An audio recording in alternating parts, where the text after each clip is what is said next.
Hello everyone, my name is Ilyea and I'll be narrating the tale for you today. Tonight we will be bringing you a multifaceted tale of different vignettes. They were written by a variety of writers. Every so often there's a small writing contest that goes on to create mystical magical artifacts around certain themes. The winners of the various contests will be presented here, tied up in an original tale written by myself. Due to the length of the entries, it will be split into two parts. We are doing, obviously, the first part today. The winners of these were written by Lledwyn, whom you've heard before with his tale, Wildheart. Lyrica, whom you've heard with such tales as Wake Up and Creatures that was presented before on this podcast. We also have newcomers Odin and Dancing Deer, whom we both appreciate for their talent. If you wish to follow any of the above writers, you can find more of their work at their respective websites. Lledwyn's is at ledwynlemarial.tumblr.com. Lyrica is theoneplainjane.tumblr.com. Odin is runicheart.tumblr.com. Dancing Deer is dancingdeerintheshadows.tumblr.com. And mine is thebuildingcacophony.tumblr.com. As always, we'll put the links down below if you wish to visit any of them. We start our journey into the magical vaults that are shepherded by the scions of antiquity. Ilyea, whom is there for some reason that will become known soon, is taking a very lively discussion with their artificial intelligence, Mira. This entity helps in cataloging and maintaining the vaults, so please enjoy part 1 of the story, Into the Vaults. The vaults opened up like any other day. Ilyea, one of the head researchers at the Scions of Antiquity, was within categorizing different artifacts. That, or chasing away her boredom, or hiding out from another disaster. Or maybe she possibly did something to embarrass her daughter Ophi, and Ilyea was hiding out because a punishment was surely waiting for her at home. It only made sense to her that the last place she'd be found was the place she'd be required to work. It was genius in its simplicity, until the familiar voice of Mira greeted her as she reached her prime sitting position. It was comfortable. Ilyea groaned as she pressed her forehead against the table. Are you ready to do more work, Scions, Pokes, and Pie? Scion Pokes, must be Demi's doing. Guess she didn't appreciate me calling her dressed to impress. She only said fells bells twice, Scions, Pokes, and Pies. Right. Mira, just use the familiar tone with me in today's session. Call me Ilyea. As you wish, Ilyea. Right. So, start up with what we were doing last time. Something about some mappity map? Yes, Ilyea, to reintroduce Roland's chronocartographical map. Artifact information. This is a rather recent acquisition of the Scion.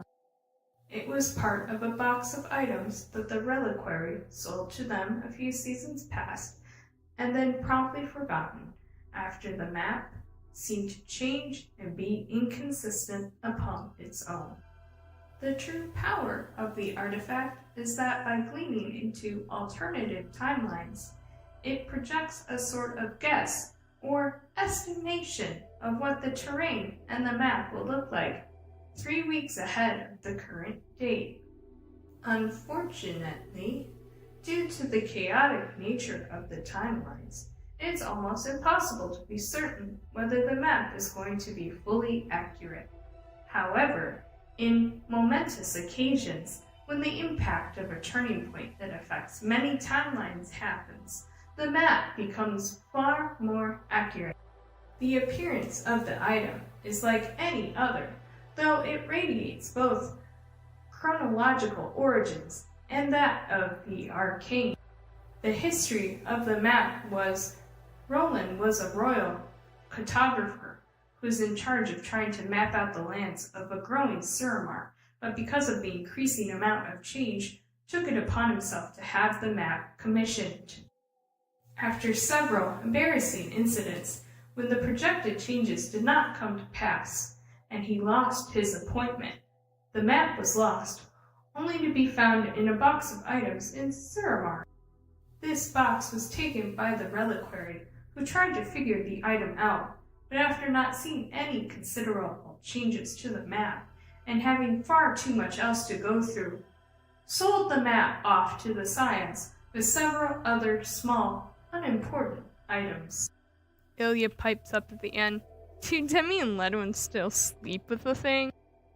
It is still within their manor. Yes. Permission to call it the Nighty Map? Permission to change existing artifacts into different names is denied. Party shut down by Mira. Fine. What's another one that I haven't put on my radar? Is the evil candy one still down here? Do you mean the Confessor candies? Yes. What exactly do they do again? The Confessor candies. Its origins is that overall uses of shadow were always frowned upon the Scarlet Crusade, so those gifted with its uses had to find appropriate means for its power without giving in to their baser evil urges. Though many would say to keep within the ranks to do their work on ridding the world of demonic and undead forces, there were subtle uses to use upon those that were not pure enough within their holy work. It was often used as a soft interrogation tool, but moved into the darker dungeons to determine if a target is worthy. The appearance of the candies is a box of polished pine wood. It smells slightly of sugar and caramel. The candies themselves are of various colors of simple sugar and natural bumpy facets. Each small candy has a small dose of shadow, so when consumed, the target will begin to whisper secrets in their sleep. The consciousness may reveal anything the more they consume, and the longer the effects will be, and how deep the secrets will get. Typically, it's paired with chamomile tea to increase the sleeping effect, and the target whom is offered such will always have a room to stay in. It is still within the general vault. Yes! We need to give those to Diddlefingers. Make him some tea with a bunch of that shit in that. Make him drink it and go blah, blah, blah, blah. Maybe not. I don't really pay much attention to him after he goes on about proper manners. Demi has flagged you to not urinate within the vaults again. I'm sure she has. Has there been any necessary punishments to doing? She has requested it to be flagged and reviewed. Which means I have a few months before she forgets. Sweet. I call that good enough reason as any to continue. But Ilyea, I would highly recommend. So, Mira, what about something new? Something rumory? Tell me about those artifacts that we haven't been able to secure yet. Right, so let me tell you about this one. It is called the Cowl of Caiman Gale. The cowl was created by a highborn sorcerer known as Caiman Gale, who was powerful, and during the Troll Wars, he was one of the elves tasked with the training of 100 humans in the ways of arcane. He did his duty to the best of his ability, and one of his greatest students, a woman named Scarla Swall, was a remarkably fast learner. Skyla took in the sorcerer's knowledge and even learned some of the secrets of the craft on her own, which intrigued the man.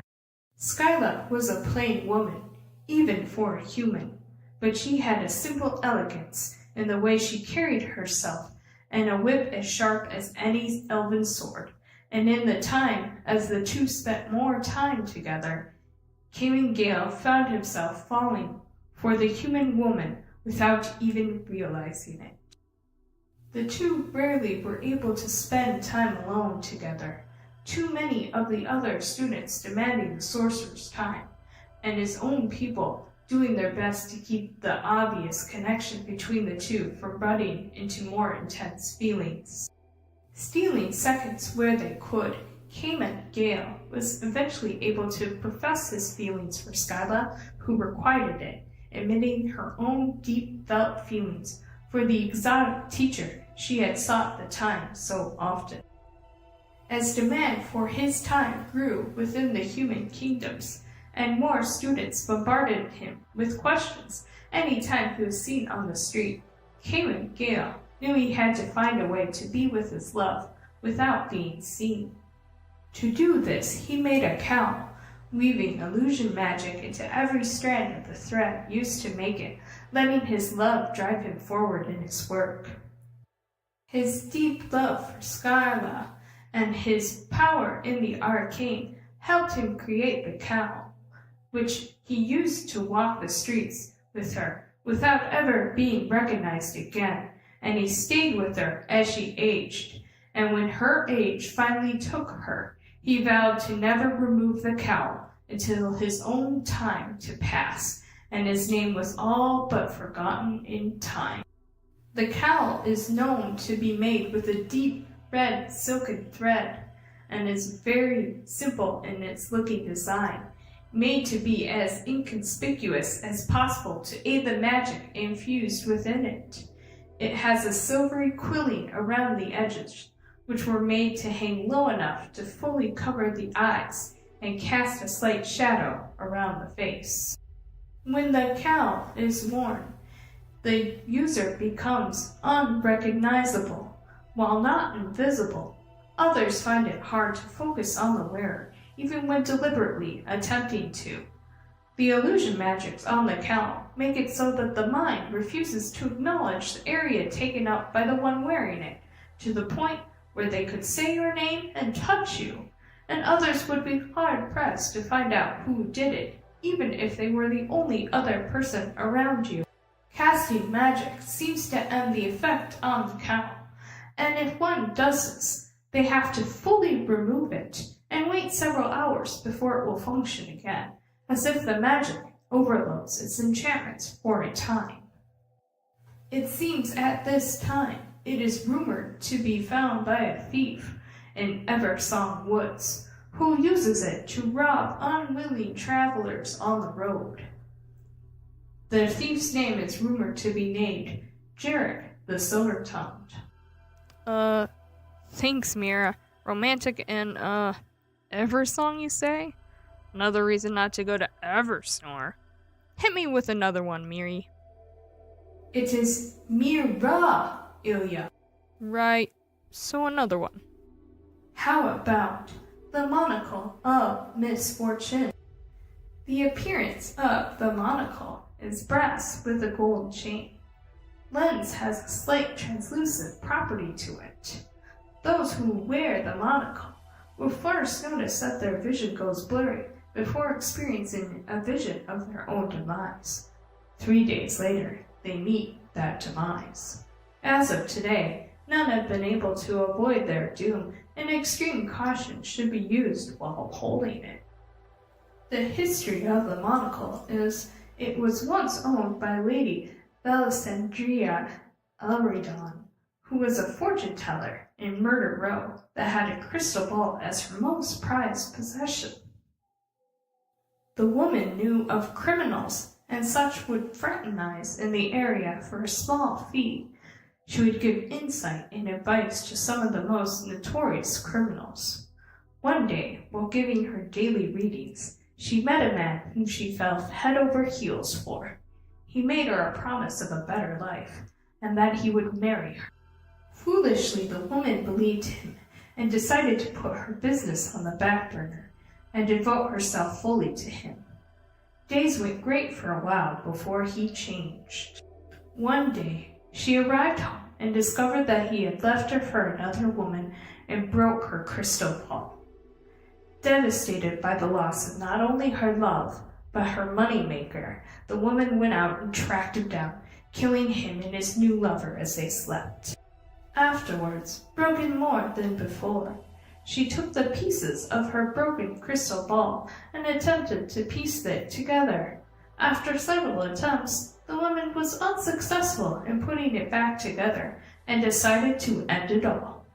After cursing all those who came in contact with the pieces, the woman drank a poison and died on her beloved crystal ball. A shadow priest, who was aware of the woman and the situation, came into contact with the pieces and created the monocle as a tool for killings and other ritualistic practices. After the shadow priest passed, it ended up in the hands of their disciple and is rumored to be floating somewhere in the dark areas of Undercity or even back to its original place in Murder Row. Unfortunately, no one else knows its current whereabouts. We sure hear a lot about artifacts. Do we have any of our allies that currently have any that aren't in our vault? Yes, Ilyea. Let me tell you about the Lantern of Souls. It was made in the woods of Drusvar by a coven, made to collect the souls of those unlucky enough to wander too deep into the woods. Souls collected were used to power rituals. After a fight, it was taken in by a group, and the souls were released by a shadow priest. The appearance of it is a small bottle with wicker wrapped around it and a metal wire handle. It is known as its powers to collect souls of beings to shine an eerie light for many nefarious purposes. The current status of the artifact is it is currently deactivated and held in storage by a shadow priest. It is heavily guarded till it can be taken back to the Scion. Things that carry souls should all be smashed. How many have I done now in the artifacts that we've carried in the vault? About 5, Ilyea, that have been found and destroyed on site, to be erased from record and never to be spoken again. Maybe it'll be 6 if I could get my hand on Sparky McSpooky over there. Wait a second. Can I change that to its name? Denied, Ilyea. And to note, incoming transmission from Lledwyn. Oh fuck no! I'm not here. Ilyea, I'm not going to lie to the council. I'm patching him through. Fuck. Sister, can you tell me why Ophi came to me crying earlier looking for you? Ilyea, I can tell where you're at with your communicator. Mira, tell him I'm not here. Ilyea is currently not here, Counselor Lemuriel. Ilyea this time holds up a thumbs up, which Mira seamlessly narrates. And now she is throwing me a thumbs up. Lledwyn sighed. Ilyea, if you continue this childishness, what would Oro say? I bet he and Ophi are very disappointed with you. Mira, Operation Roadkill! Now! Cutting all communication due to something important happening in the vaults. Right now. Current communication will return soon once the important things have finished. At which, Lledwyn cuts out and silence fills the vaults, leaving just Ilyea and Mira again. Counselor Lemuriel will figure out your silence kill switch again, Ilyea. I know, but at least I have a few minutes of silence. Well, they know I'm in the vaults, but they don't know where I am in the vaults. You are a genius as always, Ilyea. Sounds like things won't end too well with Ilyea if she keeps this up. It's always interesting to see different perspectives when someone takes a topic and makes it their own. Someone's perspective on fantasy may be completely different to mine, hence it's always fun to see all different details of the artifacts presented. We truly enjoyed sharing each of the winning entries with you. Please enjoy the song chosen at the end of this podcast. The details of such will be provided below. If you enjoy our work, feel free to subscribe to our YouTube section or sign up for the podcast in any one of the links below. Want to submit a story? There's a link down there as well. Let us know how we're doing. We'd love to hear from you. Like always, our time is short together, but with what little time we have, thank you for sharing it with us. Good night.